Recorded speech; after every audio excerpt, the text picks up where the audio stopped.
Magazine, la revue. Vous avez là celle de janvier et vous avez de l'autre côté de l'écran celle de février qui vient d'arriver. Elle est toute belle et c'est avec celle-ci que vous aurez aussi une semaine de gratuité, que ce soit dans sa version numérique ou papier, ce qui vous donne le droit à accéder à des formations en ligne sur la décentralisation financière. Un grand nombre d'auteurs, tous ceux que nous avons, que vous avez, je chausse mes lunettes en général, dans nos émissions. François Martin, tiens, l'Occident décadent. François Martin, maintenant écrit aussi, comme Sylvain Ferreira, que vous appréciez spécialement, que vous avez le mardi en invité permanent de la matinale de Géopolitique Profonde. Pierre-Antoine Plaquevent, Dimitri de Cocheco, tiens, c'est un revenant, Jean-Michel Vernochet et tous les autres. Et évidemment, le président de Géopolitique Profonde, à savoir Franck Pengam. Évidemment, la boutique est ouverte. Faites-vous plaisir, vous y retrouverez vos mugs, ceux qui me servent encore, il est tard, mais je bois encore du café pour assurer, c'est la dernière émission pour ce qui me concerne de la semaine. On se retrouvera ensuite lundi matin dès 7h sur une matinale. Et puis vous avez les sweats, vous avez les bonnets, vous avez les casquettes et tout ce qui va avec. Il revient en seconde séance, si j'ose dire. C'est le journaliste indépendant, journaliste d'investigation belge Bernard Legrel. Alors rebonjour et bienvenue à nouveau sur Géopolitique Profonde, mon cher Bernard. Bonjour, merci de me recevoir. Ben oui, parce que non seulement vous êtes un intime de la famille Kennedy, nous avons déjà fait une émission sur Robert Kennedy Jr., les choses se précipitent. Ce que nous avions évoqué en cours d'émission il y a 2 semaines, eh bien maintenant nous arrivons à l'échéance, c'est-à-dire est-ce que la nomination de Robert Kennedy Jr. sera ou non validée par les sénateurs. Ça va être la première partie de cette émission. On l'a déjà dit dans le pré-enregistrement, les coups bas pleuvent. Et puis, nous reparlons aussi, parce que bien comme vous l'aviez annoncé, cette fois-ci, contrairement à 2016-2020, son premier mandat, eh bien Trump a décidé de permettre la divulgation de l'ensemble des documents classés permettant peut-être d'expliquer enfin les origines de l'assassinat et qui est derrière l'assassinat de John Kennedy à Dallas en 1963. Ça sera notre deuxième partie d'émission. Je rappelle tout de même un certain nombre d'éléments vous concernant, puisque vous avez été élève dans la célèbre école de journalisme de Columbia, qui délivre le prix Pulitzer, il faut quand même le rappeler. Vous êtes journaliste d'investigation, vous avez été directeur de journal, diplomate, fonctionnaire des Nations Unies, vous avez même travaillé, je crois, à l'OMS à une époque. Vous connaissez pas mal et même très bien, je crois, toutes les agences de lobbying du lobby et des groupes pharmaceutiques. Vous êtes aussi conférencier, professeur à HEC, à la Sorbonne et à l'université, j'aime beaucoup de le rappeler à chaque fois, de Saint-Gall en Suisse. Alors, eh bien, c'est à vous la parole, mon cher Bernard. D'abord, Bernard Legrel, les résultats, contrairement à ce qui peut fleurir sur certains réseaux sociaux, ne sont pas encore connus sur la validation ou non par les sénateurs de la nomination de Robert Kennedy Jr. au poste de ministre de la Santé par Donald Trump.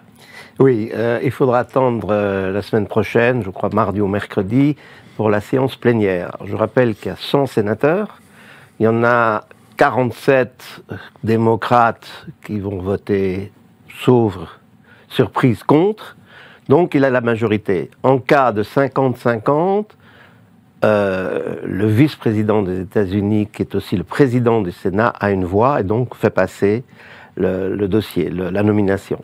Si on est à 50-50, il n'y aura pas beaucoup de suspense. Non, non. Donc à 50-50, il passe. Simplement, il faut savoir qu'il y a une loi qui existe et que Trump peut dépasser le Sénat, passer outre, et nommer Kennedy pour 1 an moins 1 jour acting secretary, c'est-à-dire intérimaire. Donc, ce qui lui permettrait quand même de prendre ses fonctions, de commencer des réformes. Il aurait les pleins pouvoirs. Il aurait les mêmes pouvoirs. Les mêmes pouvoirs pour 364 jours moins 1 ou 365, je ne sais pas si on est une année bissextile ou pas. Enfin bref, c'est 1 an moins 1 jour. Et à ce moment-là, tout le processus peut recommencer. Donc, alors, si ça rate, il est plus que probable, ce qui était d'ailleurs le plan d'origine, que Trump le nomme conseiller spécial à la Maison-Blanche avec le pouvoir de superviser tout le département de la santé, donc lui donnerait les ordres au secrétaire de la santé qui serait nommé, qui serait aussi pro-Kennedy, pro-Trump. Une sorte d'homme de paille. Voilà, et il serait aussi chargé de l'agriculture, parce que les deux sont liés. Il aurait un droit de regard sur l'agriculture. Vu que je vous rappelle, il est pour faire une agriculture beaucoup plus saine, biologique, etc. C'est pas l'agriculture de Monsanto. Voilà, vous avez parlé la dernière fois. Alors je ne sais pas si vous avez regardé les séances du comité des finances, qui étaient très dures. Très très dures. C'était même un peu scandaleux, parce qu'il y a beaucoup de démocrates qui posaient même pas de questions en disant « j'utilise mes 2 minutes de parole pour parler, vous n'avez pas le droit de répondre ». Donc c'était une accusation. Ouais. Par contre, il y a eu quand même beaucoup de soutien. Il y a un républicain médecin qui a dit qu'il avait longuement parlé Kennedy avant ses auditions, que vraiment, en son âme et conscience, il le trouve totalement capable. Il y a eu un lobby pro-Kennedy, moi-même j'ai été invité, de New York, il y a des cars entiers pour faire une démonstration pacifique devant le Congrès. Il y a beaucoup, les salles des visiteurs étaient combles, il y avait beaucoup de pro-Kennedy qui étaient là. Et il y aura bientôt une énorme réception à Washington pour célébrer la nomination de Robert Kennedy comme secrétaire à la santé. Parce que de toute façon, voilà ce que vous venez de nous apprendre qui est très important, c'est que même s'il invalide, il pourra pendant un an commencer. Si Trump le décide, bien entendu, c'est un ordre présidentiel. Mais enfin, on peut supposer que Trump utilisera cette possibilité qui existe dans la Constitution américaine ou dans la loi américaine. Et vous nous disiez qu'ils étaient très proches, de toute façon, que Kennedy avait l'oreille de Trump. Kennedy a tout à fait l'oreille de Trump. Bon, on le voit encore maintenant sur plusieurs photos, émissions de télévision, il est toujours dans la proximité. Et puis il y a aussi quand même, il y a le bras droit de Kennedy, qui est Michael Caputo, qui est aussi très proche de Trump, qui lui-même a une belle expérience. Il a été le numéro 2 du département de la santé dans le premier mandat de Trump. Alors c'est peut-être lui qui sera, si Kennedy n'est pas nommé, c'est peut-être lui qu'on nommera. Je ne sais pas, là c'est un peu de la politique fiction que je fais. Ce serait peut-être pire pour le lobby voilà. Et pour les administrations. Voilà, ça pourrait être... Il faut faire attention, des fois. On élimine quelqu'un. Voilà. Alors, quand vous parliez de Cuba, oui, je voudrais en mentionner un qui était hier ou avant-hier, sur tous les réseaux sociaux, c'est la prise de position de Caroline Kennedy. C'est ça. Alors, qui est Caroline Kennedy dans la famille Kennedy? Caroline Kennedy, la cousine, c'est la fille de John Kennedy qui était assassiné à Dallas. Oui. On la voit sur toutes les photos avec John, qui est mort dans un accident d'avion privé, et donc c'est la fille unique. Alors, donc ça a du poids. Ça a du poids, elle est l'héritière, ouais. On en reparlera pour les dossiers, ça peut jouer un rôle. Lui, c'est l'héritier politique, finalement, Robert Kennedy Jr., mais elle, c'est l'héritière tout court. L'héritière tout court, Alors, pourquoi c'est scandaleux? Parce que moi, je trouve que le linge sale se lave en famille. Il y a un réel conflit entre eux, qui n'a rien à voir, je crois qu'elle dépasse son rôle, parce que je vous rappelle qu'elle a été nommée par Biden ambassadrice au Japon, que maintenant elle est ambassadrice en Australie. Donc, en tant qu'ambassadrice, je trouve qu'elle devrait avoir un devoir de réserve, et surtout ne pas attaquer son cousin. Alors, pourquoi sont-ils très fâchés? Alors, il faudrait retourner dans l'enfance. Elle est née en 57, Bobby est né en 54, je parle bien de Bobby Junior, ils ont passé une partie de leur enfance ensemble, Hyannis Sport, et Bobby était un peu le sale gosse, c'est lui qui menait, il a probablement dû tirer ses cheveux, enfin je sais pas quoi, enfin je sais pas si ça s'est très bien passé à ces années-là. Mais on arrive plus loin, c'est-à-dire qu'après l'assassinat de John Kennedy, elle avait 6 ans. Et elle n'avait plus de père. Oui. Et très vite, Jackie Kennedy est partie, a quitté les États-Unis, épousé Onassis. Alors, on ne peut pas vraiment dire que Onassis est un père pour elle. Elle a vécu un peu comme entre les gardes du corps et la jet set, entre Scorpios, New York, etc. Elle n'a pas vraiment eu de père, de substitution, si vous voulez. Son mariage, il y avait son oncle Ted qui l'a amené à l'hôtel. Alors, le mariage, c'est une autre chose. Elle a épousé Schlossberg, et ça, une partie de la famille, je ne peux pas dire si Bobby était contre, mais ça n'a pas plu à toute la famille très catholique, et Bobby est pratiquant, qu'elle épouse un juif, je ne sais pas s'il est pratiquant ou pas, mais ça n'a pas bien passé, donc ça n'a pas mis de l'huile dans les rouages. Alors, il s'est passé une chose aussi, c'est que Bobby a fait une partie de ses études en Angleterre, à la London School of Economics, et qu'elle faisait un stage chez Sotheby. Et alors, elle logeait sur une de ses grandes amies, Rebecca Fraser, qui est la fille d'un multimillionnaire conservateur, membre de la Chambre britannique, du Parlement, ami de Kennedy, ami de John Kennedy, ami d'enfant, enfin de jeunesse. Et il y a une anecdote, c'est que ce monsieur Fraser, riche, avait une très belle Jaguar rouge, et sa fille, Rebecca, utilisait la Jaguar de son père pour amener Caroline Kennedy chez Sotheby, et un jour, il y a un coup de téléphone, les deux filles sortent de la voiture, le moteur tournait, la voiture explose, tue un passant. C'était un attentat de l'IRA censé tuer son père, le parlementaire. Donc ils ont échappé à cause d'un coup de téléphone qui n'a rien à voir à la mort. Alors il faut savoir que... Décidément. Que Bobby était aussi à Londres à ce moment-là. Donc il voyait quand même sa cousine. Et il est tombé amoureux de l'amie de sa cousine. Il était quasiment fiancé avec elle. Ils sont partis ensemble en Irlande, sur les traces de John Kennedy, etc. Alors que s'est-il passé? Je ne sais pas. On peut très bien supposer que ou il n'a pas été sympa avec l'amie de Caroline, elle lui en a voulu, ou il était trop sympa avec elle. Enfin, ça n'a pas fait plaisir, apparemment, à Caroline Kennedy. Alors, je dirais la dernière chose... Donc ça les a fâchés. Ça les a fâchés. Je crois. J'essaye de remonter. Je n'ai aucune preuve. Mais c'est quand même bizarre qu'elle soit son cousin qui était quand même proche. Alors, il y a un autre élément, c'est que, là c'est de la jalousie, je crois, c'est que, d'abord, Bobby a comme eu son père vivant jusqu'en 68, donc lui avait un vrai père, alors que Caroline n'avait pas, et que Bobby s'est terriblement occupé de ses enfants, surtout de Bobby senior, Robert Kennedy, sénateur, a amené son fils, on peut en reparler, dans des réserves indiennes, à faire du sport, etc. Ils étaient très très très proches. À la mort de Robert Kennedy senior, Robert Kennedy, le sénateur assassiné en 68, Bobby, qui avait 14 ans, a eu un père de substitution fantastique, enfin deux, Lem Billings.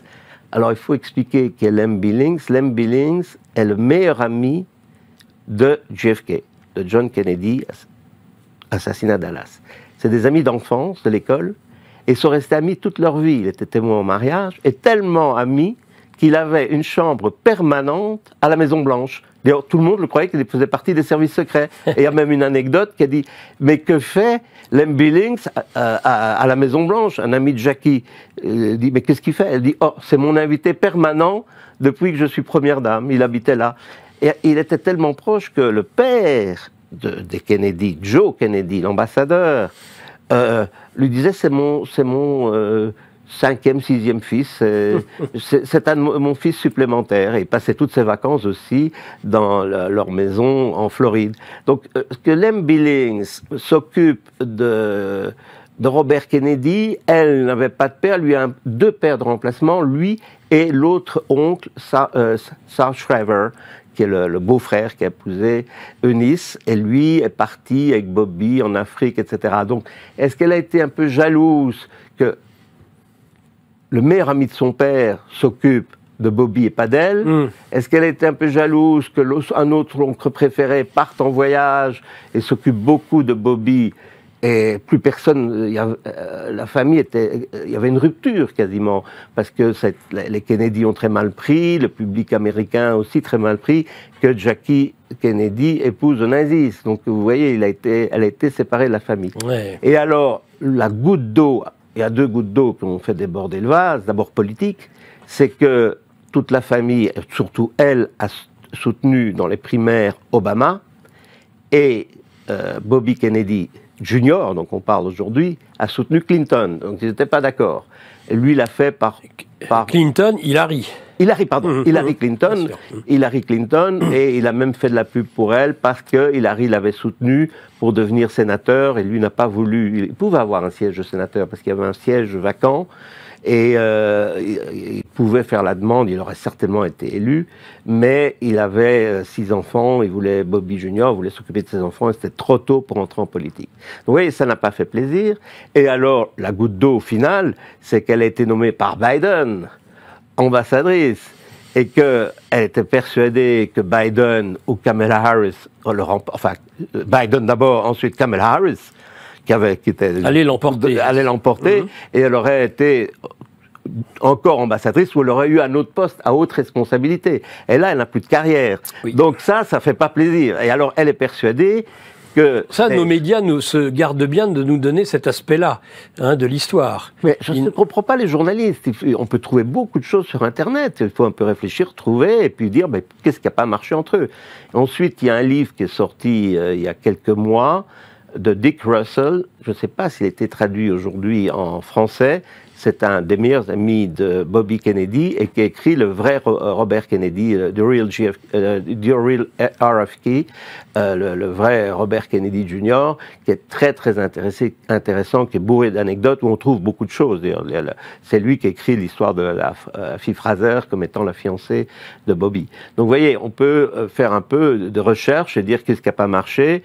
Et en plus, je crois qu'elle connaît rien, elle n'est pas médecin. Pourquoi est-ce qu'elle critique son cousin germain d'une façon aussi violente? Alors publiquement, dénoncer le fait que ce soit un ancien toxicomane et un prédateur. Oui, mais ça aussi, toxicomane, c'est vrai, il a même été condamné à 2 ans de prison et de probation. Enfin, il n'a pas été emprisonné, mais il a été guéri de la drogue, et c'est justement, ça a fait une partie de son parcours de rédemption et surtout de santé. Mais ça, c'est vrai, c'est très connu, mais pourquoi sortir ça en ce moment-là, et de façon aussi vicieuse? Prédateur aussi, c'est des... Prédateur de quoi? Je sais pas. Alors, on dit qu'il aurait, mais encore une fois, où sont les preuves, où sont les procès, qu'il aurait agressé une des babysitters, voilà. C'est vicieux, je sais pas. Quand on représente le gouvernement américain dans un pays, on ne critique pas un opposant politique si c'est ton opposant politique. Indéniablement, tous les coups sont permis. On avait parlé lors de la dernière émission de ces dizaines de prix Nobel de médecine qui avaient signé pour demander à ce que, surtout, cet avocat ne soit jamais nommé ou validé par les parlementaires au ministère de la Santé. Et vous nous aviez expliqué que tous, après une enquête, nous avions pu constater qu'ils étaient tous avec des conflits d'intérêts et le lobby pharmaceutique. Tous. Là, je vous ai expliqué qu'on avait vraiment fait une étude là-dessus, et je vous avais aussi expliqué que le prix Nobel est loin d'être un prix aussi clean qu'il y a eu dans l'affaire de Sherman, le co-découvreur du virus du sida. Il y a eu des tractations, la corruption. Nicolas Sarkozy a été très très sévère vis-à-vis du Nobel à ce moment-là. Mais la corruption est endémique, si j'ose dire, dans ces milieux. Oui. Enfin, on a pour le prix Nobel. Des gens qui ont énormément de moyens financiers. On sait que les laboratoires pharmaceutiques, en plus, sont détenus entre autres par des sociétés qui ont encore plus de moyens, et que il y avait Monsanto, Bayer, même si c'est plus là de la chimie que de la médecine, mais vous avez les très grandes sociétés. Oui. Alors là, pour comprendre Bobby, j'ai fait quelques recherches. Depuis notre dernière interview, sa jeunesse a vraiment été marquée par l'environnement et la nature. Et il faut reprendre l'histoire de Silent Spring, de cette biologiste qui a écrit un livre contre Monsanto. D'abord, pour défendre la nature. Il faut savoir que John Kennedy, le président Kennedy, comme membre du Congrès et ensuite sénateur, était passionné d'environnement, et qu'il a fait une commission pour voir la véracité de cette biologiste Et une commission très sérieuse, et ils ont tout trouvé que c'était exact. Alors Monsanto a fait un contre-lobby, a fait faire des études médicales totalement bidons pour la désavouer, a fait des conférences, dépensé des millions, parce que c'était la fin du DTT. Donc vous vous rendez compte, il y avait des millions en jeu, et elle en est morte, d'ailleurs. Elle est morte d'un cancer suite à la pollution. Et alors, ça a terriblement impressionné le jeune Bobby, oui. Parce qu'elle est venue faire une mini-conférence, venue dîner à Hickory Hill, et il a dit à son père, il avait à ce moment-là 8 ans, papa, à Bobby, Bobby Junior à Bobby Senior, papa, je veux écrire un livre sur l'environnement. Ah. Elle dit, mais écoute, pourquoi pas? Et puis, c'en est resté là.